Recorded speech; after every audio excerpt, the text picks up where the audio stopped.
Continuando o estudo da obra Os Maias de Eça de Queiroz, vamos ver este espaço interior que é o consultório. E antes de vos explicar o que quer que seja, vamos ler o texto e assim depois eu vou-vos mostrar como é que eu analiso os textos. Então, nesta edição de Os Livros do Brasil, que é a que eu uso, porque gosto da letra e gosto que seja grande e que se dê para escrever, vamos ver aqui. Carlos não decidira fazer exclusivamente clínica, mas desejava de certo dar consultas mesmo gratuitas como caridade e como prática. Portanto, vocês estão a ver aqui que ele realmente quer trabalhar e ele tem um sonho de ajudar as pessoas. Depois vão falar por aqui e tal, e depois ele vai dizer: e o consultório, meu senhor, não é aqui nem acolá, é no Rocio, ali em pleno Rocio, porque é uma ideia do Vilaça, porque o Vilaça quer que o seu protegido, não é, Carlos da Maia, tenha um consultório lá porque ele tinha pretensões políticas. Carlos mobilou com luxo, numa antecâmara guarnecida de banquetas de marroquim. Devia estacionar à francesa um criado de libré. Portanto, estão a ver num consultório ter lá um criado de libré. Portanto, vestido a rigor e a receber as pessoas. A sala de espera dos doentes alegrava com o seu papel verde de ramagens prateadas, as plantas em vasos de Rouen, quadros de muita cor e ricas poltronas cercando a jardineira coberta de coleções de Charivari, de vistas estetoscópicas, de álbuns de atrizes seminuas para tirar inteiramente o ar triste do consultório, até um piano mostrava o seu teclado branco. Portanto, estão a ver quem é que tem um piano num consultório? Estão a ver? Isto é extremamente luxuoso.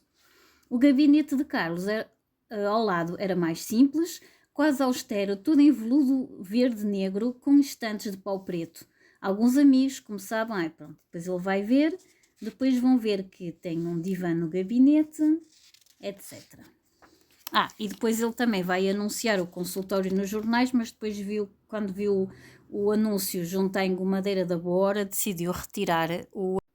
E agora vamos entrar na descrição do dia de Carlos no seu consultório. E no Dockcart, com aquela língua égua atonante, ou no Faitum, eu nunca sei ler esta palavra, com que maravilhava Lisboa, Carlos lá partia em grande estilo para a baixa, para o trabalho. O seu gabinete no consultório dormia numa paz tépida entre os espessos veludos escuros na penumbra que faziam os estores de seda verde corridos. Pronto, depois vão ver aqui, mas não aparecia jamais um doente.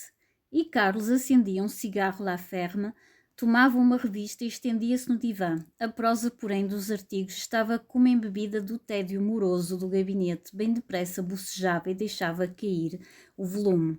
Do Rocio, o ruído das carroças, os gritos errantes dos pregões, o rolar dos americanos subiam numa vibração mais clara por aquele ar fino de novembro, uma luz macia, escorregando docemente no azul ferrete, vinha dourar as fachadas enxovalhadas, as copas mesquinhas das árvores do município, a gente vadeando, olha, tinha esquecido de sublinhar esta, pelos bancos, e essa sussurração de cidade preguiçosa e assar aveludado de clima rico pareciam ir penetrando pouco a pouco naquele abafado gabinete e resvalando pelos veludos pesados, pelo verniz dos móveis, envolver Carlos numa indolência e numa dormência, com a cabeça na almofada, fumando ali, ficava nessa quietação de sesta. Portanto, ele, em vez de estar a trabalhar, ele depois fica com sono.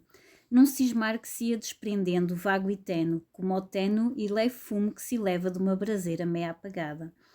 Depois sacudia este torpor, passeava na sala, abria aqui além pela estante um livro, tocava no piano 2 compassos de valsa, espreguiçava-se e com os olhos nas flores do tapete terminava por decidir que aquelas 2 horas de consultório eram estúpidas. E depois dizia assim para ele próprio: dia perdido. Então, como podem ver, fiz aqui uma espécie de resumo. Carlos teve uma educação britânica disciplinada e ativa, estuda medicina e montou um consultório em Lisboa, animado de grandes resoluções e muitos projetos. Só que ele vai esbarrar, não é, numa barreira da sociedade apodrecida, oca e fútil, ignorante e mesquinha. Portanto, ele tem muitos projetos, mas a sociedade, no fundo, não vai ajudar a que eles desenvolvam. Ele chega a ouvir coisas do género: você é muito elegante para um médico, porque ele realmente, como é muito rico e veste muito bem e tem um consultório riquíssimo, vocês acham que os pobres iam lá? Eles nem tinham dinheiro para pagar um médico de verdade. A maior parte das pessoas era tão pobre que, em vez de ir ao médico, iam às espécies de farmácias que havia na altura, que não existiam bem farmácias, eram talvez boticários, portanto pessoas que tinham poções e que tinham algumas coisas, e essas pessoas é que ajudavam os pobres. Os pobres não iam aos médicos, não tinham dinheiro para isso. Pronto. Portanto, a sociedade vai influenciar Carlos a envolver-se numa multiplicidade de interesses que nunca acaba, tornando-se um diletante. E eu já vos expliquei o que é diletantismo. Então eu fui procurar vocabulário ligado à preguiça e ao sono e encontrei estas palavras: inércia, indolência, entorpecimento, estagnação, repouso, moleza, lentidão, apatia, langor, ócio, ociosidade e sonolência. E agora estive aqui a tirar alguns bocados do texto que estivemos a ler e estão a ver. O consultório é descrito como se fosse um quarto onde se pode dormir uma sesta. O seu gabinete no consultório dormia numa paz tépida. Depois tem a penumbra, portanto, se vamos dormir uma sesta, costumamos fechar os estores para ficar mais escuro. Carlos estendia-se no divã, portanto, em vez de ele estar sentado à mesa, está deitado. A prosa como embebida de tédio moroso, portanto, muito lento. Do gabinete, bem depressa, bocejava, portanto, nós bocejamos quando estamos com sono. Sussurração lenta da cidade preguiçosa.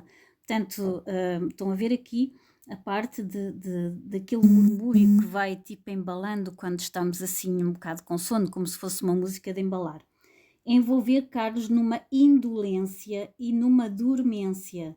Depois, com a cabeça na almofada, fumando, ali ficava nessa quietação de sesta.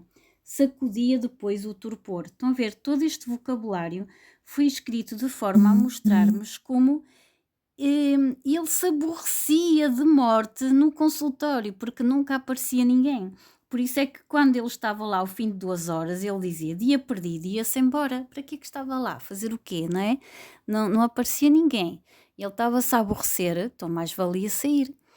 Portanto, estão a ver, ele vinha cheio de boas intenções, ele realmente queria mudar o mundo, ele queria ajudar as pessoas, mas depois, com estas condições todas, não é? Ele nem sequer pensou que se calhar a melhor forma de ajudar as pessoas era ser mais simples e ter um consultório mais humilde.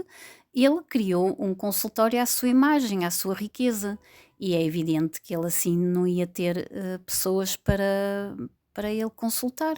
Depois acaba por se deixar andar numa vida de riqueza e de luxo e de ostentação, porque ele era rico, ele não precisava de trabalhar. Eu estou farta de vos dizer isso, os diletantes acontecem porque as pessoas não precisam de trabalhar. Quem precisa de trabalhar para dar de comer aos filhos, não é?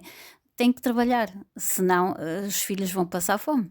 E neste caso o Carlos não tinha essa necessidade, a família era rica, o Vilaça é que, o pai e depois o Vilaça filho, é que administravam, no fundo, ali a riqueza dos maias, e eles limitavam-se a viver a vida deles, de ricos, não é?